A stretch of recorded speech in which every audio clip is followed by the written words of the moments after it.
El diputado de Francisco Morazán por el Partido Libertad y Refundación, el abogado Jorge Cálix, dijo esto sobre este particular.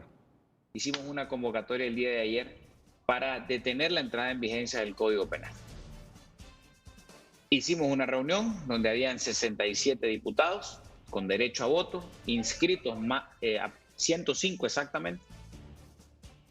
Y lo que hicimos fue tomar una decisión como diputados. Esa decisión fue comunicada al Poder Ejecutivo a través del ministro Valdías y él ha acusado recibo. ¿Qué procede? Procede que el Poder Ejecutivo la mande a publicar. Si se manda a publicar, el Código Penal pasará a la historia, el nuevo Código Penal. Si no se manda a publicar, el nuevo Código Penal se mantendrá en vigencia. Es así de sencillo. Hay que agotar todas las instancias. Ahorita presionar al Ejecutivo para que se pronuncie. El recurso de inconstitucionalidad es una vía también. En el caso nuestro, lo que procede es esperar el requerimiento fiscal que aparentemente viene por la denuncia que ha interpuesto el Partido Nacional en contra nuestra. Nos acusan de 4 delitos: violación a los deberes de los funcionarios, falsificación de documentos, abuso de autoridad y delitos contra la forma de gobierno. Así que en caso mío estoy esperando porque piden hasta orden de captura, que vengan a traerme, será mi casa, yo no me voy a mover, aquí voy a estar. Imagínense que el delito de violación a los deberes de los funcionarios ya no tiene pena. Nadie va preso por cometer el delito de violación a los deberes de los funcionarios. ¿Sabe quién comete ese delito? Usted no lo va a cometer, lo comete un político.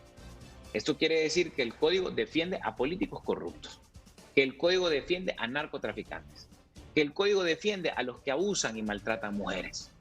Precisamente por eso, nosotros no podemos estar a favor y estamos haciendo lo que está en nuestro alcance para que una norma tan lesiva como esta no entre en vigencia. No podemos permitir que haya impunidad para los corruptos, menos en el marco de una pandemia donde se han robado todo el dinero. El objetivo nuestro es que se castiguen con rigor los delitos que en este momento más nos afectan, la corrupción y el narcotráfico. Estoy aprobando un código que reduce, por ejemplo, el delito de estupro a una pena de 6 meses, de 6 meses a 1 año, cuando hoy la pena mínima son 6 años. ¿Está viendo usted la cantidad de reducción? ¿Y cuál es la justificación? ¿Por qué estamos haciendo reducción de penas a los que violan a las niñas, a las menores? ¿Por qué? No tiene ningún sentido. Yo no puedo hacer eso. Sobre este particular, el ministro de la Presidencia, el señor Valdías, dijo hoy en su cuenta de redes sociales: he recibido en mi calidad de secretario de la Presidencia un email de parte del diputado Jorge Cálix que contiene una certificación de un decreto de abrogación del Código Penal. Esta carta y su contenido será analizada de conformidad con la Constitución y la ley. Nos acompaña unos minutos aquí en el noticiero el doctor Hugo Noé Pino, expresidente del Banco Central de Honduras, docente de la Universidad Tecnológica Centroamericana, UNITEC. Doctor, buenas noches. Buenas noches, Edgardo. Un placer saludarlo. Gracias, el placer es nuestro, doctor. ¿Qué está pasando, doctor? Tenemos denuncias de irregularidades que presentó ayer la Asociación para una Sociedad Más Justa.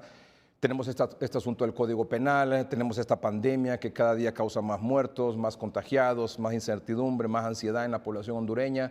¿Qué reflexión nos hace sobre lo que está pasando, doctor?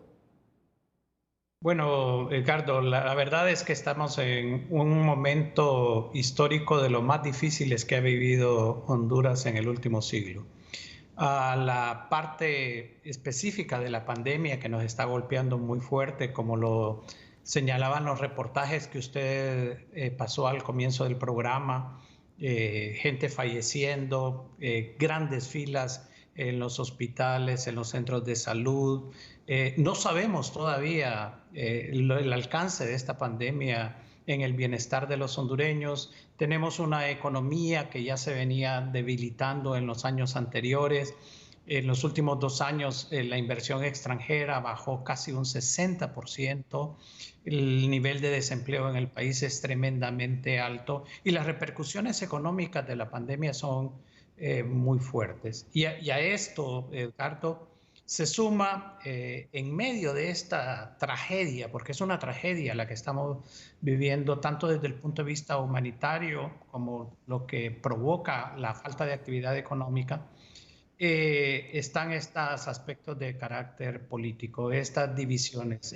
A uno no le cabe, sinceramente, que en medio de toda esta situación el gobierno de la República, desde el inicio que empezó la emergencia nacional, no haya convocado a todos los sectores a participar en las decisiones, que el Congreso se empeñe en la entrada en vigencia de un código penal que obviamente protege la delincuencia y protege la corrupción. Hoy escuchaba a un abogado penal en la mañana que decía que con esta entrada en vigencia del código van a salir libres entre 1,000 y 2,000 presos, muchos de ellos, decía él, acusados de corrupción y de narcotráfico. Entonces, ¿qué es lo que está pasando? Yo lo que siento es que la situación política ha llegado a este grado de deterioro. Los casos de acusaciones de corrupción, lo que estamos viendo en Inves, lo que se vive en Copeco, en general, y esto es producto de que Honduras se ha deteriorado institucionalmente. A mí me llama la atención ver mucha gente que dice que los diputados que se reunieron ayer cometieron un acto en contra de las leyes y en contra de la Constitución y los demandan ante la Fiscalía. Y yo me pregunto, ¿y dónde estaban estos diputados cuando se aprobó la reelección ilegal de Juan Orlando Hernández? ¿Dónde estaban cuando se dio el fraude más grande que ha existido en la historia reciente de nuestra incipiente democracia? El Estado de Derecho, Edgardo, se ha perdido, y se ha perdido en momentos en cuando más se necesita el respeto a la ley, el respeto a las instituciones. Hay una falta de confianza. Mire, aquí la falta de confianza es en las estadísticas que da el gobierno, si son realmente estos los contagiados, si son estos los muertos. Las funerarias dicen que han muerto el doble de personas que dicen las autoridades, que si las medicinas están, que si los abastecimientos. Es realmente una tragedia, porque el sector que debe conducir en estos momentos, que es el gobierno, por muy ilegal y legítimo que sea, se ha llevado a la tarea de seguir dividiendo y profundizando la polarización que ya existía en el país. Y esto lo que va a traer, Edgardo, es más sufrimiento y más desesperanza en los hondureños. Doctor Hugo Noé Pino, en sus redes sociales usted hace un par de días cuestionaba lo que ocurrió con esta compra de Inves. Sí, sin lugar a dudas hay una cantidad de irregularidades, Edgardo, que están documentadas tanto por los informes, en primer lugar, del Consejo Nacional Anticorrupción, que fue publicado ya hace varios días, y el día de ayer el de ASJ, son completamente claros y muestran la cantidad de irregularidades que se dan. A nadie es realmente inconcebible que podamos pensar que un administrador de fondos públicos va a enviar a una compañía que se encontró por Google, va a enviar cerca de 50 millones de dólares, más de 1,000 millones de lempiras. Entonces, aquí hay toda una serie de irregularidades, una serie de aspectos que en medio de esta tragedia, como la califiqué inicialmente, es terriblemente dañino, porque la gente, si alguna gente todavía tenía alguna esperanza de que los recursos públicos se van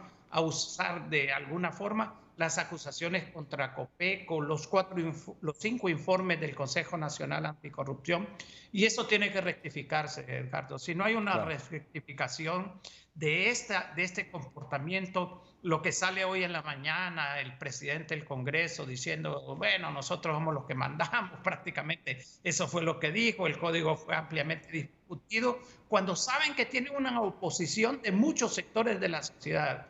Entonces, estos elementos no abonan en nada a la crisis sanitaria que estamos viviendo, ni tampoco a la reactivación económica, porque viendo todo este espectáculo que se está transmitiendo el país, tanto interna como externamente, dígame usted, Edgardo, ¿qué inversionista nacional y extranjero en medio de toda esta circunstancia va a querer invertir en Honduras? Y eso hará la etapa de recuperación mucho más difícil de lo que se piensa. Ayer don Carlos Hernández, director ejecutivo de ASJ, decía, entre muchas cosas, en relación a las investigaciones de ASJ en cuanto a este tipo, a las compras durante la emergencia, y que le sorprendía que una nota que fue firmada por la secretaria de Salud un lunes 16 de marzo y el 19 ya se estaban haciendo las transferencias por 15.9 millones de dólares. Entre el jueves y viernes de esa misma semana ya se estaban haciendo las transferencias. Y el 20, es decir, el 19 se hizo una, el 20 la otra, y finalmente rápido se cancelaron estos 48 millones de dólares sin garantías, sin nada, por el tema de la compra de los 7 hospitales móviles, 2 de los cuales dice el señor de Inves que ya vienen para acá. Y el 100%, Sí, y el 100% adelantado, ¿verdad? Sí, y la pregunta, cuando uno mira toda la información, se da cuenta, primero que son 7 hospitales, ¿verdad? No solamente son 2. Segundo, que no hay ninguna fecha establecida relacionada con cuándo vienen los otros 5. Si es que llegan los primeros 2, no sabemos si van a llegar y en qué condiciones van a llegar. Fíjese, Edgardo, que a este momento, por lo menos yo no lo he visto en ningún medio de comunicación escrito o en la televisión o en la radio, no se sabe quién fabricó estos hospitales, porque como se le compraron a un intermediario y supuestamente la factura, la cotización que envió el intermediario es una cotización falsa porque utilizó el logo de otra empresa que están buscando acusarlo criminalmente o ya lo han hecho. Entonces hay una cantidad de irregularidades y no solamente el informe de ASJ no solamente menciona el caso de los ventiladores y de los hospitales, también de los ventiladores y de las mascarillas. Y en las mascarillas habían 4 compañías que al final se retiraron, todas con algún tipo de vinculación política con el partido de gobierno. Entonces estamos ante una situación tremendamente difícil y el Ministerio Público hasta ahora pareciera que está reaccionando. Y algo más que decía don Carlos Hernández, que muchas de estas empresas que estaban ofertando u ofreciendo este equipo, insumo médico, mascarillas, equipo de bioseguridad, etcétera, finalmente se retiraron del proceso, pero decía don Carlos Hernández que se les pagó. Y que él confiaba de que no se entregó el producto y que decía don Carlos Hernández, esperemos que se pueda recuperar el dinero.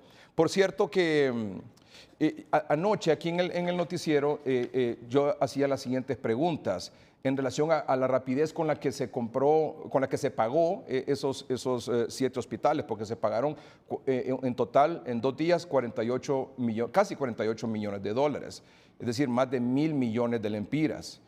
Fue una transferencia que se hizo del Banco Central, primero de Inves, la solicitud a Finanzas y Finanzas al Banco Central, y el Banco Central hizo el pago. Y en ese sentido, yo preguntaba anoche que si se habrá hecho el procedimiento correcto internamente dentro del Banco Central, es decir, que siguió todo el ABC interno para hacer esa transferencia, porque lo que me sorprendió o me pareció a mí atípico es que el lunes 16 la ministra pide la compra de 7 hospitales, etcétera, etcétera, y otros insumos, y rápidamente al final de esa semana se hace la compra. Me llamó la atención mucho la velocidad con la que se hizo esta compra. No sé si normalmente estas solicitudes al Banco Central las recibe e inmediatamente se hace la transferencia. También me preguntaba si lo habrá firmado el presidente del Banco Central.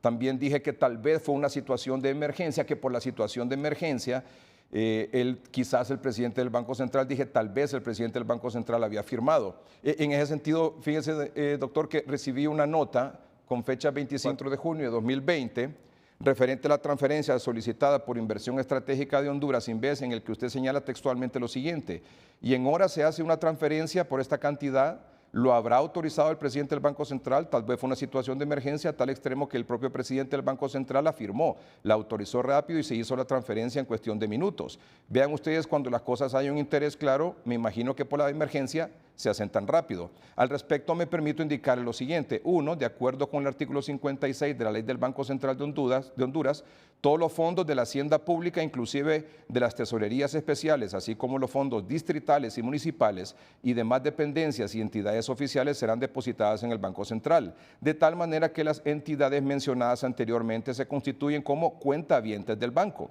Dos, las áreas operativas del Banco Central atienden este tipo de transacciones de conformidad a los recursos disponibles de sus cuentavientes. Sin embargo, de acuerdo al artículo 16 de la Ley Orgánica del Presupuesto, la administración de los recursos públicos corresponde a las respectivas instituciones descentralizadas o a los demás organismos públicos que por ley tuvieran atribuida esta facultad. Y tres, dice: por lo anteriormente expuesto, no es función de la presidencia ni del directorio autorizar o firmar las solicitudes de pagos locales o al exterior de sus cuentavientes. Por lo tanto, su afirmación, el propio presidente del Banco Central la firmó, la autorizó, es totalmente falsa, ya que no existe documento firmado por el presidente del Banco Central. En ese sentido, apelando a mi derecho de réplica, solicito que en su condición de director de Noticieros Hoy Mismo, aclare a sus televidentes la información transmitida de manera incorrecta con la lectura de esta nota en el mismo espacio donde se emitieron dichas aseveraciones. Wilfredo Rafael Cerrato Rodríguez, presidente. Bueno, un par de cosas sobre esto. En primer lugar, me parece que es importante la información que da el Banco Central aquí en función de que no es función de la presidencia ni del directorio autorizar o firmar esas solicitudes de pagos locales o al exterior de sus cuentavientes. En este caso fue la solicitud de Inves, luego Finanzas y luego Finanzas al Banco Central. Cuando dice que yo afirmé que el propio presidente del Banco Central la firmó o la autorizó, pues yo rechazo totalmente eso, porque aquí no hemos acusado a nadie de haber firmado ningún documento, ni al presidente del Banco Central, ni al directorio. O sea que en esta nota, aquí en este punto específico, como decimos popularmente, el presidente del Banco Central está orinando fuera del guacal. Pero es importante la información en el sentido de que cada institución cumple con su rol, cada institución asume su responsabilidad. ¿Qué opinión tiene, doctor? No, que en efecto así es, Edgardo. Por ejemplo, la ley de aceleramiento económico y protección social, la ley de aceleración económica, ese es el nombre, y protección social, autorizó la compra y contrataciones directas a Inves, a la Secretaría de Salud y a Copeco. Esto fue el 13 de marzo. A partir de ahí, y en relación a las solicitudes, me imagino que la Secretaría de Finanzas asignó los recursos necesarios que necesitaba las tres organizaciones a disposición de ellos dentro de las partidas presupuestarias, y obviamente al girar un cheque, en este caso un cheque en lempiras, porque el presupuesto se maneja en lempiras, y luego hay que solicitar al Banco Central los dólares necesarios para realmente cambiar esos dólares y poder hacer el giro o la transferencia hacia el proveedor en este caso. Es bastante correcto señalar que son la parte operativa del banco, porque lo que se tiene son cuentas del gobierno y a las cuales el Banco Central, como se conoce, actúa como el Banco del Estado, el banco específicamente del gobierno.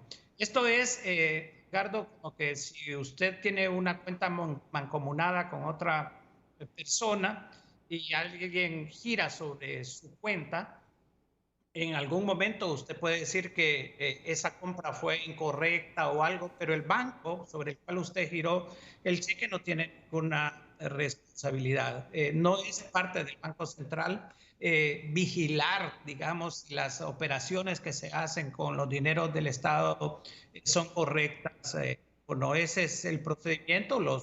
Esto sí, los departamentos del banco van verificando que Hacienda les haya hecho constar que los recursos están dentro del presupuesto y dentro de la institución y que por lo tanto se van a Claro. evitar. Ahora, se han hecho tantos cambios, hay instituciones que tienen hasta sus propias cuentas y mandan directamente. Antes todo pasaba por tesorería de finanzas, pero ahora algunas tienen hasta sus propios recursos, lo cual ha contrariado mucho lo que debería de ser un sano manejo de las finanzas públicas. Claro. O sea que el Banco Central en este caso solo le da visa, solo hace la transferencia.